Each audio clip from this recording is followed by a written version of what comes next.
எங்க உங்க அப்பாவையா காணோம்? அப்பா அங்க தேடாதீங்க, மக்கள் மனசுல பதிந்து வைக்கிறான். ஆஹா, அண்ணனுக்கு என்ன அறிவு? அதுல ஒரு 10 ரீல் தேரும் பிளான் பண்ணி தான் பண்றான். இவரு பெரிய நொட்டு. ஆமா, அவன் புருஷனுக்கு நான் வேணா போய் மிச்சர் பாக்கெட் வாங்கிட்டு வருவான்னு கேட்க டயலாக் எப்படி பேசுறீங்க?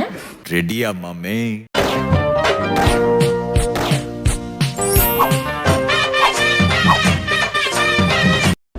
தயவு செஞ்சு வாயை தரங்க சிஎம் சார். என்ன சார் அவரை வாயை திறக்க சொல்லிட்டு நீங்க ராகத்தோட திறந்துட்டீங்க? தயவு செஞ்சு வாயை தரங்க சிஎம் சார். 5 நிமிஷம் பேசுனதுக்கே கொலத்தூரி இந்த ஆட்டம் இருக்கு. பேசாம நீங்க பேசாமலே இருங்களா உதய் சார்? பதில் சொல்லுங்க சிஎம் சார் அப்படிங்கிறதுக்காக தான் இன்னைக்கு இந்த பேட்சை நாங்க அனுபவிச்சோம். இதை அனுபவிச்சிங்களா?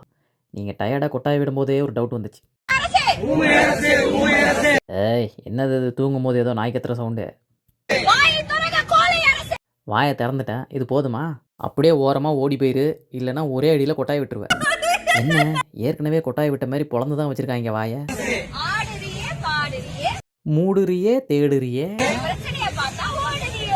கிட்னியை பார்த்தா ஓடுறியே. வேற எதுக்கு? திருடுறதுக்கு தான். அது மூஞ்ச பாருங்களேன் கொஞ்சம். மூலம் முத்தி போய் மூஞ்சி வழியா வந்து மூளையை பாதிச்சு மோதக்கூடாதவங்க கூடலாம் மோதிருச்சு. அதை அப்படியே அல்லேக்கா தூக்கிட்டு போய் ஏதாவது ஒரு சிறுநீர் சீர்திருத்த பள்ளியில தள்ளி விட்டுருங்க, புண்ணியமா போகும். உங்களுக்கெல்லாம் என்ன அருகதை எடுக்குன்னு எங்க தளபதியை வந்து நோண்டிக்கிட்டு இருக்கீங்க. ஏன்னா அங்க தீ பிடிச்சி எரியுது. ஏன்னா அவர் எல்லாமே கரெக்டா செஞ்சுக்கிட்டு வராரு. இவரு பெரிய நொட்டு சட்டையை போட்டுட்டாங்களாம், அதுக்கப்புறம் போர்டு பிடிச்சிட்டாங்களா, கதறது கேக்குதா சிஎம் சார்னு. ஏய், இந்த பிக்காளித்தனம் தான் பண்ணாதேன்னு அன்னைக்கே அவரு சைலண்டாவே வார்னிங் கொடுத்தாரு. இன்னும் திருந்தல திரு உதயநிதி அவர்களே. உங்க கதறல் மட்டும்தான் எங்களுக்கு கேட்டுட்டு இருக்குது. சிஎம் பேசினதுக்கு அப்புறம் உங்களுக்கு பதறல் உதறல்லாம் வந்துருச்சாமே சேர்ந்து. அதான் தேடிக்கிட்டு இருக்கேன், எங்க உங்க அப்பாவையா காணோம்? என்னையா இபிஎஸ்ல இருந்து ஆளுநர் வரைக்கும் எல்லாம் என்ஜாய் பண்ணி பார்த்துட்டு இருக்கீங்க. அப்பா எங்க காணும்னு சொன்னதா அப்பாட்டே போய் சொல்லிட்டாரு போல. ஸ்டாலின் சாரே வந்து அதுக்கு ரிப்ளையும் பண்ணிட்டாரு பாருங்க. உங்க அப்பாவை காணோம், அப்பா அங்க தேடாதீங்க, மக்கள் மனசுல பதிந்து வைக்கிறான். ஆஹா, அருமையான பதில் சொல்லிட்டீங்க. எந்த மக்கள் மனசுல நீங்க சொல்லாம போயிட்டீங்களே. ஏன்னா உங்க தொகுதி மக்களே இல்லைன்ட்டாங்க. ஆஹா, புரிஞ்சு போச்சு. உங்க வீட்டு மக்கள் மனசுல இருக்கீங்கன்னு சொல்றீங்க. எப்படி கரெக்டா சொன்னா? அப்பா நல்லா இருக்காரா? முன்னாள் சிஎம் ஸ்டாலின் அவர்கள். சரி இருங்க, அப்பா செஞ்ச சாதனை எல்லாம் புள்ள சொல்றாரு கேட்போம். மகளிருக்கு விடியல் பயண திட்டம் முதல் கையெழுத்து போட்டார். அப்ப இருந்த நிலைமை என்ன உங்களுக்கு தெரியும்? கொரோனா 2வது நாள் லாக்டவுன்ல விடியல் பயணமே பண்ண முடியாத நேரத்தில் விடியல் பயணம்னு ஒரு திட்டத்தை கொண்டு வந்தீங்க பார்த்தீங்களா? நீங்கள் லாக்டவுனில் பாத்ரூமுக்கு கிச்சனுக்கும் பயணம் பண்ணிங்கன்னு கொண்டு வந்தீங்களோ? பெட்ரோல் விலையை 2 ரூபா குறைச்சோம். ஏன் சார், லாக்டவுனில் மக்கள் கூட்டம் பெட்ரோல் போட வராது, அப்போ நீங்கள் 2 ரூபாய் குறைச்சிங்கன்னு சொல்லிட்டு 2 லிட்டர் வாங்கி குடிக்கவா முடியும்? மக்களுக்கே உதவாத ஒரு திட்டத்துக்கு நிதியை வாங்கிட்டீங்க. உதவாத நிதியை பற்றி பேசினார் உதயநிதினு உங்களை நீங்கள் கலாச்சிக்க வேண்டியதான். எக்ஸாமில் தெரிஞ்ச கொஷின் கேட்டால் எவ்வளோ சந்தோஷமாக இருக்குன்ற மாதிரி அவர் சொல்லி வச்ச ஆள் அவர் சொல்லி வச்ச கேள்வியை கேட்டோடனே அவர் ரெஸ்பான்ஸை பாருங்களேன்.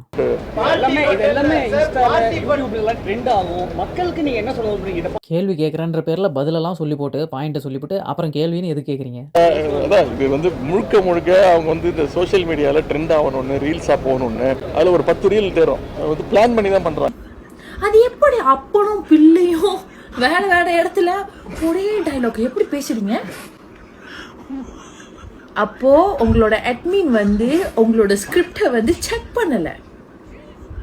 அது ரியலோ நல்லா இருந்தாலோ ட்ரெண்டிங்காக இருந்தாலோ இல்லை காமெடியாக இருந்தாலோ அது ட்ரெண்ட் ஆக தான் செய்யும்.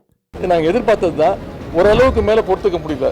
நீங்கள் தானே வாயை திறங்க சிஎம் நீங்கள் வாயை திறந்தா பொறுத்துக்க முடியலன்னு ஓடுறீங்க. ஒன்றும் இல்லை, உங்கள் கட்சியிலே சூலின்னு ஒன்று இருக்குது, அது சொல்கிறத ஒரு கொஞ்ச நேரம் கேளுங்க. நீங்கள் அந்த இடத்த மட்டும் இல்லை இந்தியா விட்டே ஓடிடுவீங்க. ஸ்கிரிப்டடாக தான் இருக்கு, ஃபுல்லாக ஸ்கிரிப்டாக தான் இருக்குன்றீங்களா? கொஞ்ச நேரம் நீங்கள் பேசுங்க பார்ப்போம். முதலமைச்சர் இன்னைக்கு ஒரு ஸ்கிரிப்ட் எடுத்துட்டு வந்திருக்காரு. சிஎம் ஸ்கிரிப்ட் எடுத்து வந்திருக்காருன்றதே நீங்கள் ஒரு ஸ்கிரிப்டை பார்த்து தான் படிக்கிறீங்களா? எல்லாரும் மண்டை மேலே இருக்க கொண்டையை மறப்பாங்க, நீங்கள் கொண்டை கீழே இருக்க மண்டையவே மறந்துட்டீங்க பார்த்தீங்களா? நம்மளாலாம் எங்கேயாவது ஒரு இடத்துல ஸ்கிரிப்ட் இல்லாமல் பேச முடியுமா? நம்மளாம் அதை பற்றி பேசலாமா? அப்பனுக்கும் பையனுக்கும் ஒரே ஸ்கிரிப்டை தான் ஃபோட்டோ ஸ்டேட் பண்ணி கொடுத்துட்டாங்க, அப்படி தானே? ஏயா பிக்காளித்தனமா பேசிக்கிட்டு இருக்கீங்கன்னு உங்களை யாராவது கேட்டா என்னென்ன பண்ணுவீங்க? அண்ணே அந்த அளவுக்கு குதிரை பேரம் தொடர்ந்து நடந்துட்டு இருக்கு. இந்த குதிரை பேரம் கழுதை பேரம் என்பதை பற்றி எல்லாம் பேசுவதற்கு இடமல்ல இது.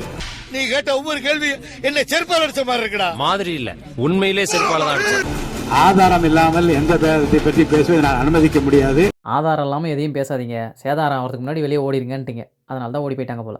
அல்லது பாஜகவினுடைய ஒரு குழந்தை தான் இவங்க அப்படின்னு யாராவது சொன்னா இல்லைன்னு மறுக்கிறதுக்கான இவ்வளவு வரும். ஏன் என்ன இருந்தா என்னங்கிற அந்த டோன் வர மாட்டேங்குதே. பாஜகவோட பி டீமு பாஜகவோட சொம்புன்னு சொல்லி இருந்தா அது ஏன் உங்களுக்கு ஒத்துக்க மனசு வர மாட்டேங்குது சொல்லுங்க அப்படின்னு சொல்லி உருகி கேள்வி கேட்டு வாங்கி கட்டிக்கிட்டாரு பாருங்க. ஏத்தோட்டு பிள்ளை உங்களை மாதிரியே இருக்கேங்க, உங்க பிள்ளைன்னு கேட்டா இருந்தாலும் இருக்குங்கன்னு சொல்லுவீங்களோ?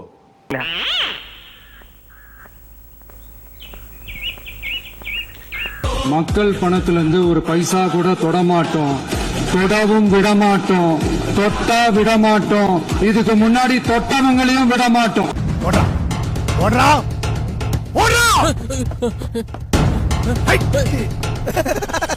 இளப்பிள்ளைக்கு சொல்ற மாதிரி சொன்னேன், இது பெரிய இடம் வேணாம் மச்சான்னு சொன்னா கேட்டா தானே.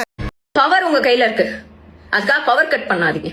ஹேர் உன் மண்டையில் இருக்குது, அதுக்காக ஹேர் கட் பண்ணாமல் இருக்கியே, அந்த மாதிரி சொல்கிறியா? நீ இவ்வளோ சீரியஸாக இருக்கிறத பார்த்தா ஏதோ முக்கியமான நேரத்தில் முக்கின்னு இருக்கும்போது பவர் கட் பண்ணிட்டாங்க போலையே. உங்களுக்காக ஓட்டு போட்ட ஒவ்வொரு சின்ன பிள்ளையும்.